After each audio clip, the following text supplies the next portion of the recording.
I'm a physician trained in infectious diseases. And following my training, I moved to Somalia from San Francisco. And my goodbye greeting from the chief of infectious diseases at San Francisco General was, "Gary, this is the biggest mistake you'll ever make." But I landed in a refugee situation that had 1 million refugees in 40 camps, and there were 6 of us doctors. There were many epidemics there. My responsibilities were largely related to tuberculosis, and then we got struck by an epidemic of cholera.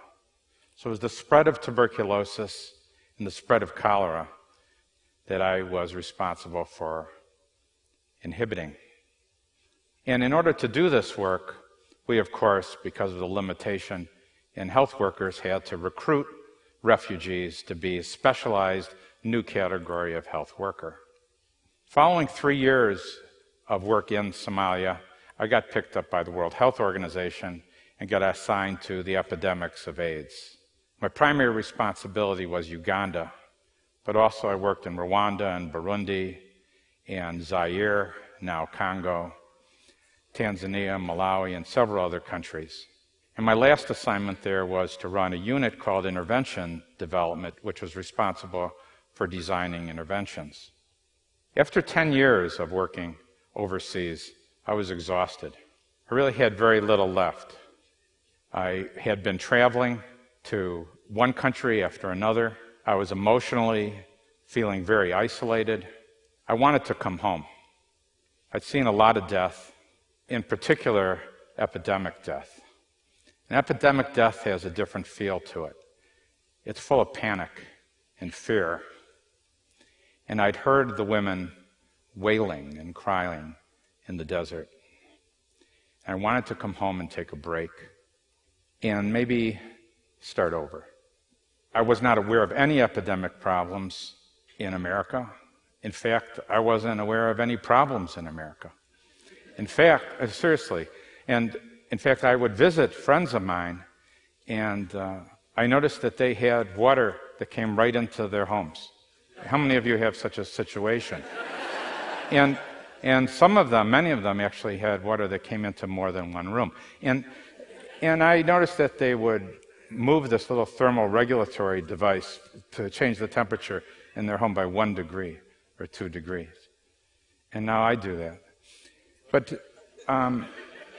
and I really didn't know what I would do, but friends of mine began telling me about children shooting other children with guns. And I asked the question, what are you doing about it? What are you in America doing about it? And there were 2 essential explanations or ideas that were prevalent. And one was punishment.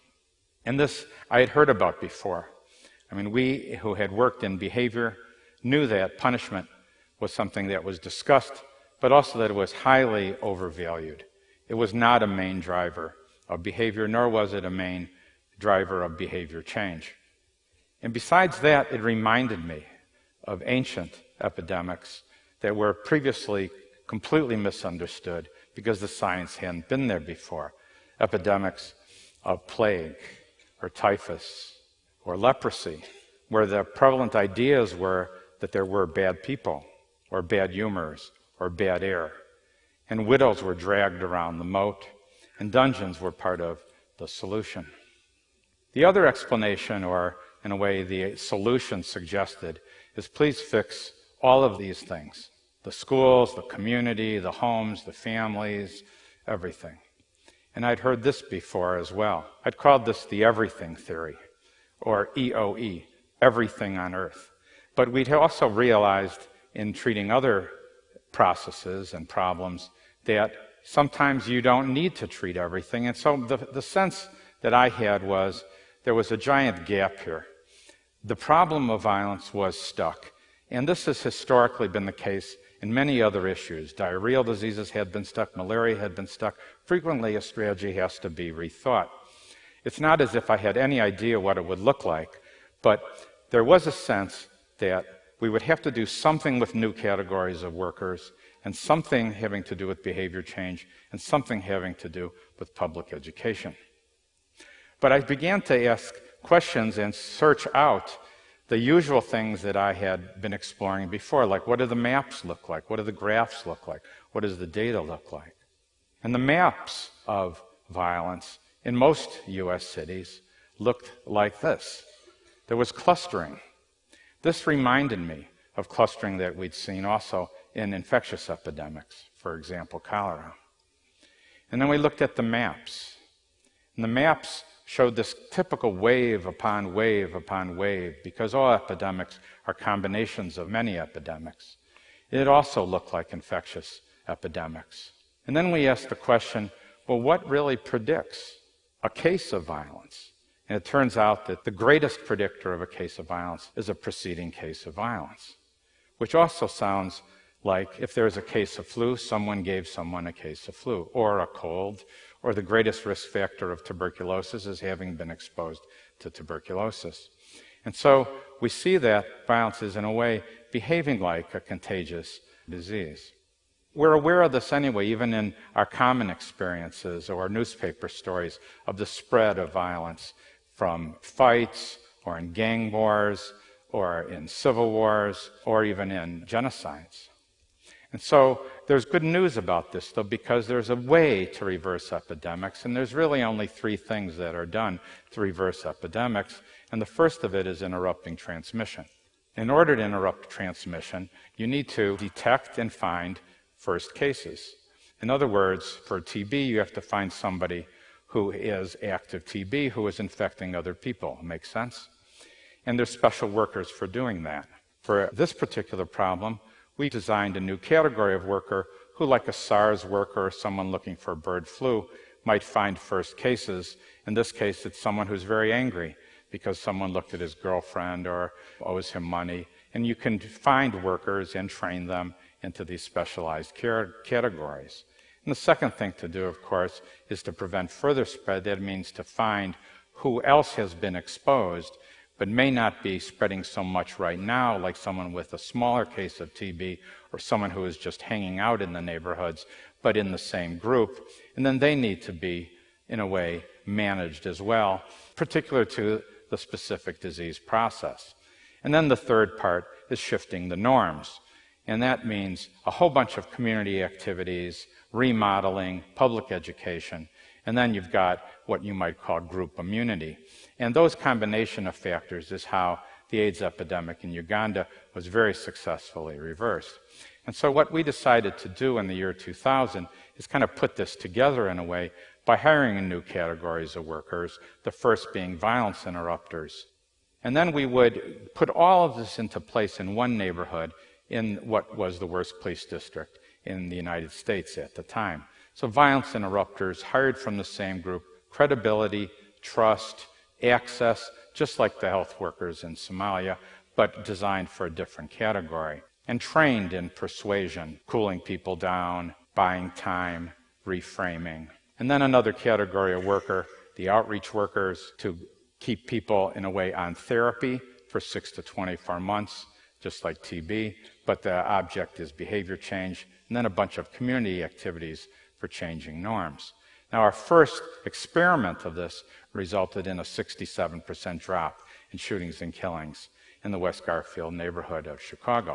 And this was a beautiful thing for the neighborhood itself, first 50 or 60 days, and then 90 days, and then there was, unfortunately, another shooting in another 90 days, and the moms were hanging out in the afternoon. They were using parks they weren't using before. The sun was out. Everybody was happy. But, of course, the funders said, wait a second, do it again. And so we had to then, fortunately, get the funds to repeat this experience. And this is one of the next 4 neighborhoods that had a 45% drop in shootings and killings. And since that time, this has been replicated 20 times.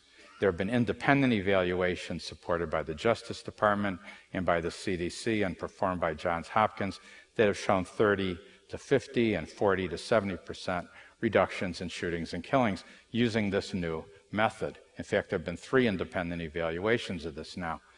Now, we've gotten a lot of attention as a result of this, including being featured on the New York Times Sunday magazine cover story, The economists in 2009 said this is an approach that will come to prominence, and even a movie was made around our work.